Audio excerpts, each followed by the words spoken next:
Hello friends, তো দেখো আজকে আনারস কেটেছি। তো বিয়ের আগে যখন বাবা আনারস নিয়ে আসতো বাজার থেকে, আমার ভাগ্যেই কাটার দায়িত্বটা পড়তো।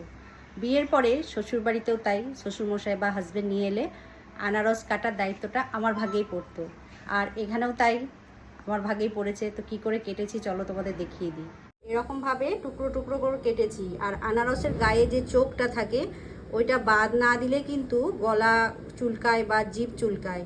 তো দেখো ছোট ছোট করে টুকরো করে কেটে নিয়েছি, ভালো করে খোসাটা ছাড়িয়ে ফেলে দিয়েছি।